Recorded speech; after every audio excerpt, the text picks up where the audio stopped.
When was the last time you set an alarm? Not because you had to be somewhere, not because someone was expecting you, not because a meeting was on the calendar, but because something was waiting for you that you genuinely did not want to miss. Think about the last time something pulled at you hard enough that you set an alarm, voluntarily, before you even went to sleep, just to make sure you wouldn't miss it. For most people watching this, the answer involves a job, a flight, a doctor's appointment, something you were obligated to, not drawn to. But there was a time when the answer was different. There was a time when you, specifically you, at 7 or 8 or 9 years old, would lie in bed on a Friday night, reach over to your alarm clock, and set it for 6:45 in the morning, on a Saturday, voluntarily, because something was waiting. Saturday morning wasn't just a programming block. It wasn't just cartoons. It wasn't just a marketing strategy that cereal companies exploited for 40 years. Saturday morning was the first time in your week that belonged entirely to you, and we quietly took it away. Not with fanfare, not with a cancellation notice. We just replaced it, slowly, then all at once, with something that was supposed to be better. We need to talk about what we actually replaced it with. Here is something that is easy to forget now. The cartoons ended. Every week, the block ran from roughly 7 in the morning until noon or 11. 5 hours on a good week, sometimes 4. And then it was over. The programming flipped to golf, or local news, or a fishing show where a quiet man in a vest floated across a lake and said nothing of consequence for 30 minutes. And the window closed. Nobody recorded it.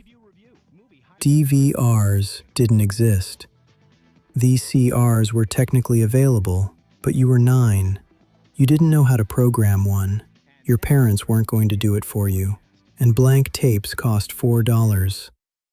So the arrangement was simple. You either showed up or you missed it. Forever. That episode where the hero finally confronted the villain? Gone, if you slept through it. That week's cartoon, where they did the one you'd been waiting for? Missed, if you had a soccer game. You could not pause, rewind, or come back to it later. There was no later. There was only now. You didn't always make it on time. Sometimes you woke up late. Sometimes something got in the way. And when that happened, you didn't just miss an episode. You missed the beginning. The quiet part. The dark living room before the sun fully came up. The feeling that you were there before the rest of the house existed. You could still sit down. You could still watch what was left. But it wasn't the same thing anymore. Something had already happened without you. That is what scarcity feels like. Not deprivation, just the clean edge of something finite. What actually happened on Saturday morning was not just television. It was a ritual, and the ritual mattered as much as the cartoons. The alarm went off before anyone else in the house was awake. You turned it off fast. The specific anxiety of that, making sure it didn't wake your parents, your siblings, anyone who might interrupt what was about to happen. You got up. The floor was cold. This was always true regardless of the season. Something about early morning and bare feet and hardwood or linoleum. The cold floor was part of it. You moved through the house in the dark, or close to dark, the specific gray light of an early Saturday morning. That slightly blue, slightly muted quality that doesn't exist at any other time of day. You poured cereal, something aggressively sugared, something your parents barely tolerated, something that was marketed directly to you during the very programming you were about to watch. You carried the bowl carefully into the living room. You sat on the floor, not on the couch, the floor, cross-legged, 2 feet from the screen, because something about proximity felt more serious, like you were inside it rather than watching it. And then you turned the volume down, not off, but to that careful number where you could hear it clearly, but it wouldn't carry down the hall and wake anyone up. And then, the cartoons. What I want you to notice is that nothing about this was passive. You set an alarm, you woke up alone, you navigated a dark house, you prepared your own food, you chose your position, you managed the volume. You made a series of small, intentional decisions, all before most adults in your life were conscious. This was yours, not curated for you, not suggested by an algorithm that knew what you'd watched before, not autoplayed because you'd left the screen idle, chosen by you in the gray light at 7 in the morning, alone, with cold feet and a bowl of cereal, and nowhere else in the world you needed to be. There is a word for this, autonomy, and you had it for 4 hours, once a week, in the specific form that a child can hold it. Here is where it gets scientifically strange. Neuroscientists studying dopamine, the brain's reward chemical, the one that underlies motivation and pleasure, have found something counterintuitive. The anticipation of a reward activates the dopamine system more powerfully than the reward itself. Not the same amount, more. The waiting is the good part. The wanting is more activating, chemically, than the getting. Which means that every week, from Monday through Friday, every time you thought about Saturday morning, and you thought about it often, in the way that children think obsessively about the next good thing, your brain was doing something important. It was practicing hope. Anticipation is structurally identical to hope. Both involve projecting yourself forward into a future where something good is waiting. Both require you to believe that the future will be better than the present. Both require that the reward be specific, not vague, not something good someday, but this thing, at this time, arriving on this day. Saturday morning was extraordinarily specific. It arrived at the same time every week. It had a fixed shape. It had a beginning and an end, which meant that by Wednesday, you were already halfway there, already calculating, already building the anticipation that was, neurologically speaking, the most pleasurable part of the whole cycle. We have mostly eliminated this. Streaming services were designed consciously and explicitly to remove friction from consumption. No waiting, no counting down. Everything now, everything instantly, everything available in the exact quantity you want at the exact moment you want it. This sounds like progress. It is, in many ways, progress. But something was lost in the frictionlessness. When you eliminate the wait, you eliminate the wanting. And when you eliminate the wanting, you eliminate one of the most reliable mechanisms the human brain has for feeling like the future is worth moving toward. Saturday morning gave you something to look forward to. That is not a small thing.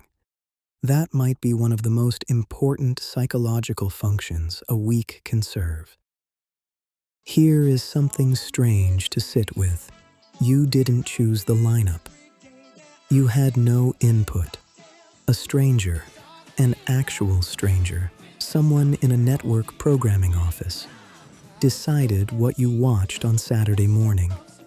They built the block. They chose the order.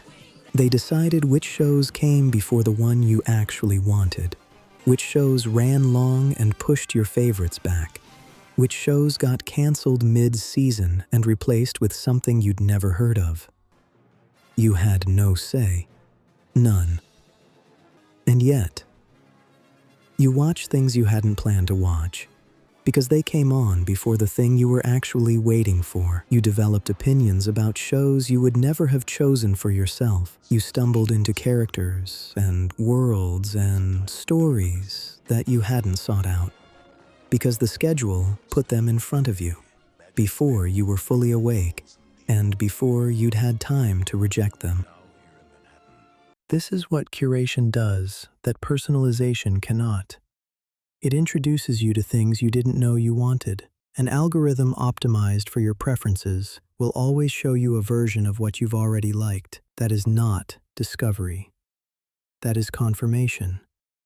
The stranger in the boardroom, arbitrary, commercially motivated, utterly indifferent to your specific tastes, accidentally educated you by not caring what you wanted.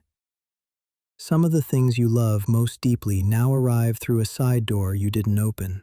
Saturday morning was full of side doors. That was accidental, and it was invaluable.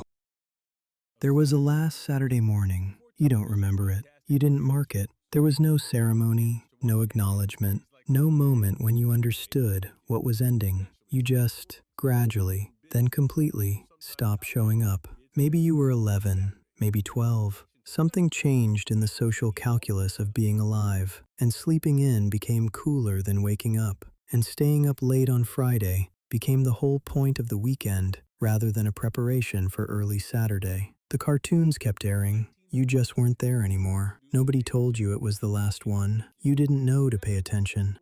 Every person watching this has a last Saturday morning they can't identify, an episode they watched without knowing it was the final one.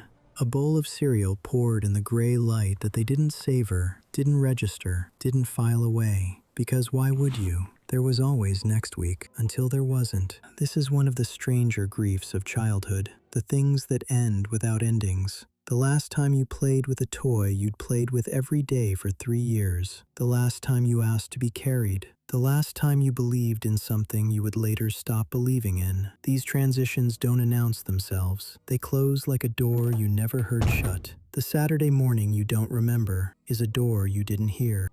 And on the other side of it was a version of yourself who had somewhere to be on Saturday morning.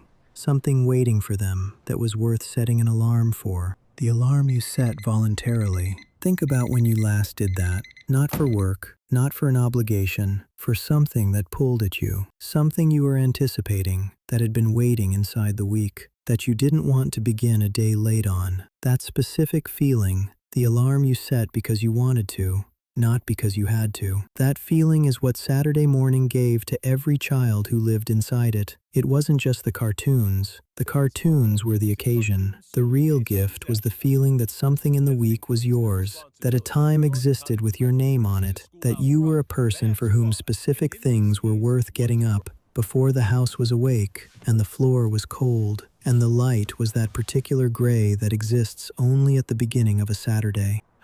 I don't know when your last one was. I don't know what show it was, or what you ate, or whether you fell asleep in the middle of it and woke up to the fishing show and didn't even mind. But I know you had one. A last Saturday morning you didn't know was the last one. We didn't cancel it. We just made it unnecessary. We called it progress. We called it access. We called it giving children everything they could want, whenever they want it. We called it cartoons. It was really just the first time the week belonged to you.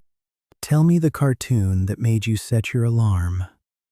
The one that made waking up at 7 a.m. on a Saturday feel like the best idea you'd ever had.